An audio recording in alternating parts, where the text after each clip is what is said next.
नमस्कार मित्रों, history research point में आप सभी का स्वागत है। एक गंभीर विषय पर चर्चा के लिए आप लोग के सम्मुख उपस्थित हुआ हूँ। दृष्टि पब्लिकेशन के बारे में आप लोग को जानकारी होगी। दृष्टि पब्लिकेशन के बारे में आपको जानकारी होगी। विकास विकृति के बारे में भी आपको जानकारी अवश्य होगी। एक विषय पर आप लोग का ध्यान आकृष्ट कराना चाहूँगा।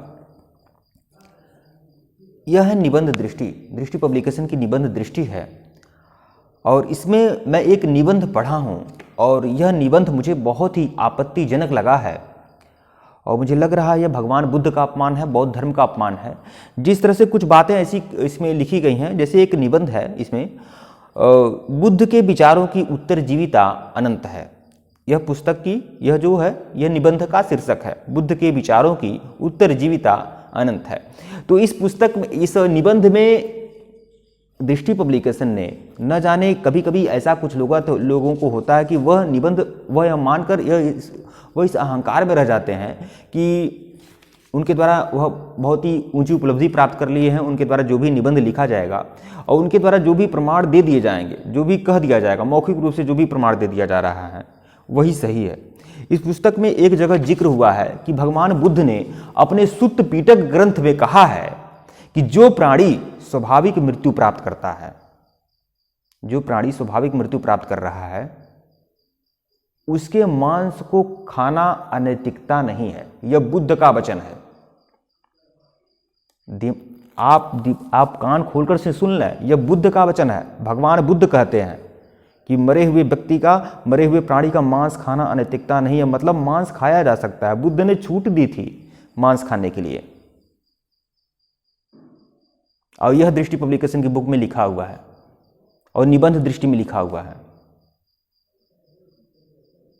और भगवान बुद्ध ने सुत्त पीटक में कहा है, अष्टांगिक मार्ग में अपनाया है भगवान बुद्ध ने, ऐसा इस बुक में लिखा हुआ है। अष्टांगिक मार्ग क्या है? 8 मार्ग, दृष्टि, संकल्प, वाणी, आजीव, कर्म, स्मृति, समाधि, यह भगवान बुद्ध के अष्टांगिक मार्ग हैं।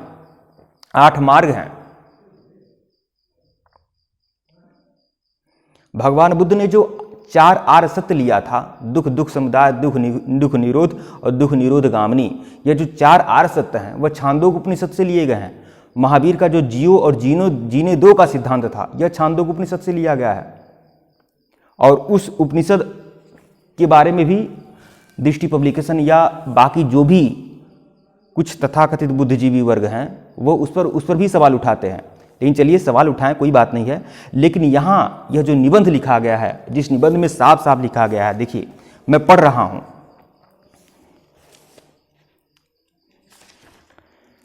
कई सारी बातें हैं लेकिन जो बातें मैं कर रहा हूं, देखिए, अहिंसा की बात करते हुए उस दूसरे को चरम को नहीं छूते जिसे जैन परंपरा ने छुआ और अपने अनुयायियों को कृषि कार्य करने से भी मना किया, क्योंकि कृषि करने के दौरान सूक्ष्म जीव जंतु की मृत्यु हो जाती है। बुद्ध इनके बीच का रास्ता निकालते हैं। अच्छा, यह अष्टांगिक मार्ग को, यानी अष्टांगिक मार्ग को मध्यम मार्ग कहा गया है, लेकिन मध्यम मार्ग का मतलब इनके लिए क्या हो जा रहा है? अब यह बीच का रास्ता वे किसे मानते हैं, सुनिएगा। बुद्ध इनके बीच का रास्ता निकालते हैं और कहते हैं वे पेट भरने के लिए किसी पशु को मारने का विरोध करते हैं। मतलब बुद्ध कहते हैं कि पेट भरने के लिए किसी पशु को मत मारो, किंतु साथ ही कहते हैं अगर कोई पशु अपनी स्वाभाविक मृत्यु प्राप्त कर चुका है तो उसे खाना अनैतिकता नहीं है। बुद्ध ने किस ग्रंथ में कहा है भाई? मैं दृष्टि पब्लिकेशन को चैलेंज करता हूं, किस ग्रंथ में बुद्ध ने कहा है कि आप मरे हुए प्राणी का मांस खा लीजिए, वह अनैतिकता नहीं है? किस ग्रंथ में कहा है? मतलब बिना किसी तथ्य के, बिना किसी जानकारी के, वही बुद्ध, वो भी मांस को खाने की बात करेंगे।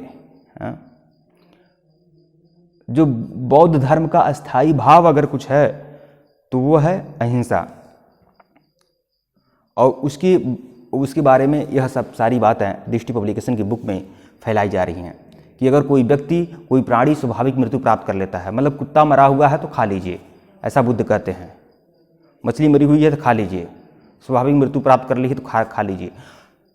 ऐसा किसी भी ग्रंथ में, मैं चैलेंज करता हूं, ऐसा किसी भी ग्रंथ में नहीं लिखा गया है, लेकिन यह जानबूझकर किताबों में डाला जा रहा है। तो यह बुद्ध का भी अपमान है और बौद्ध धर्म का भी अपमान है, और सबसे बड़ी बात बुद्ध या बौद्ध धर्म को छोड़िए, यह भारत के सांस्कृतिक विरासत का अपमान है। ठीक है,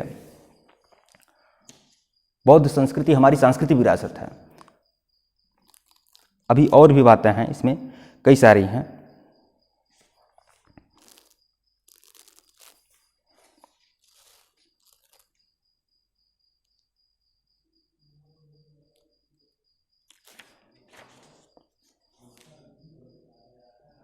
भगवान बुद्ध के जो 4 आर्य सत्य हैं उसके बारे में भी देखिए, एक जगह यह कहा गया है भगवान बुद्ध जो थे वह स्त्रियों के विरोधी थे।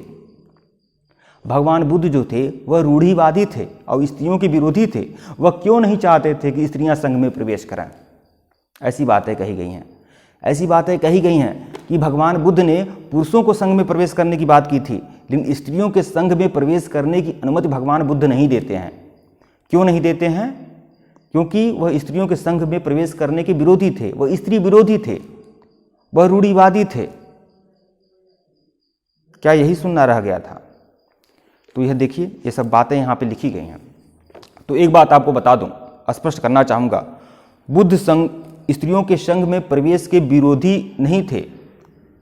ऐसा नहीं है कि स्त्रियों पर उनका कम विश्वास था, लेकिन बुद्ध की यह मान्यता थी, भगवान बुद्ध की यह मान्यता थी, भगवान बुद्ध ऐसा सोचते थे कि अगर स्त्री संघ में प्रवेश करती है तो वह अपने ऊपर तो नियंत्रण कर लेगी एक स्त्री, लेकिन उस संघ में जो भिक्षु रहेंगे वह क्या नियंत्रण कर पाएंगे? बुद्ध का यह कहना था। ऐसा नहीं है कि बुद्ध को स्त्रियों पर विश्वास नहीं था, बुद्ध को स्त्रियों पर विश्वास था, लेकिन साथ ही साथ वह भिक्षुक वर्ग, वह पुरुष वर्ग जो संघ में प्रवेश कर रहे हैं उनकी मर्यादा भी खंडित हो सकती हैं। तो यहाँ दिक्कत यह थी। और आनंद के कहने पर, अपने प्रिय शिष्य आनंद के कहने पर भगवान बुद्ध ने यह आदेशित किया था। पहली बार किसी महिला को उन्होंने संघ में प्रवेश दिया था तो उनकी विमाता गौतमी थी, लेकिन यह बात उन्होंने कह दी थी आनंद से। सुत्त पिटक में इसका जिक्र मिलता है, इसका पूरी जानकारी सुत्त पिटक में है कि भगवान बुद्ध ने आनंद से कह दिया था कि हम तुम्हारे कहने पर, हम अपने प्रिय शिष्यों के कहने पर हम संघ में प्रवेश करने की छूट देते हैं कि स्त्रियां भी संघ में प्रवेश करें। और भिक्षु संघ की स्थापना भी किया गया था वैशाली में। लेकिन भगवान बुद्ध ने यह भविष्यवाणी कर दी थी कि यह जो धर्म है यह आगे कई हजार वर्षों तक रह सकता है, बौद्ध धर्म, लेकिन स्त्रियों के संघ में प्रवेश करने से यह जो धर्म है यह अब सिर्फ और सिर्फ भारतवर्ष में 500 वर्ष से ज़्यादा यहाँ नहीं रह सकेगा। यह बातें बौद्ध भगवान बुद्ध ने कह दी थी, और सही में 500 वर्ष के अंदर बौद्ध धर्म में बहुत सारा विखंडन हो गया। बहुत सारी बुराइयाँ, जिन बुराइयों का प्रतिरोध भगवान बुद्ध स्वयं करते थे, उन बुराइयों से बौद्ध धर्म स्वयं जकड़ गया। और ब्रजयान जैसी एक और संस्था, एक और संप्रदाय का उदय हुआ जो तांत्रिक साधना करते थे, तांत्रिक और यौन साधना करते थे। तो इस तरह का पतन, अधोमुखी पतन होता गया। ठीक है, तो भगवान बुद्ध के अंदर न दोष था और न वह दोष को प्रश्रय देते थे। तो स्त्री, भगवान बुद्ध जो थे वह स्त्रियों के विरोधी नहीं थे, न स्त्रीवाद के विरोधी थे, न स्त्रियों की स्वतंत्रता के विरोधी थे, न स्त्रियों को संघ में प्रवेश करने के विरोधी थे। इसके पीछे उनका यह बस तर्क यही था कि अगर स्त्रियां संघ में प्रवेश करेंगी तो वह तो नियंत्रण रख पाएंगी, लेकिन बाकी पुरुष जो लोग हैं, पुरुष भिक्षु हैं, वह शायद नियंत्रण न रख पाएँ, तो इसीलिए वह संघ में प्रवेश करने के विरोधी थे। लेकिन इसमें दृष्टि पब्लिकेशन की बुक में निबंध के नाम पर केवल स्त्री को भी पुरुषवादी कह दिया गया, भगवान बुद्ध को भी पुरुषवादी दृष्टिकोण का दिखा दिया गया है। और यह भी कहा गया है कि भगवान बुद्ध जो थे वह कहते थे कि अगर कोई स्वाभाविक मृत्यु प्राप्त कर रहा है तो उसका मांस नोच कर खा सकते हो, ऐसा भगवान बुद्ध कहते हैं। अरे यार, कम से कम भगवान बुद्ध को कलंकित मत करिए आप लोग। ठीक है, वीडियो को लाइक करिएगा और चैनल को सब्सक्राइब करिएगा। और आगे मैं फिर कहना चाहूँगा, अगर किसी प्रकार का कोई भी साक्ष्य अगर आपके पास उपलब्ध नहीं है तो इस तरह से नहीं लिखना चाहिए, इस तरह से नहीं प्रकाशित करना चाहिए। आप भी लोग अपना राय जो है वह दे सकते हैं। ठीक है मित्रों, धन्यवाद आप लोग को। वीडियो को लाइक और चैनल को सब्सक्राइब करिएगा। धन्यवाद।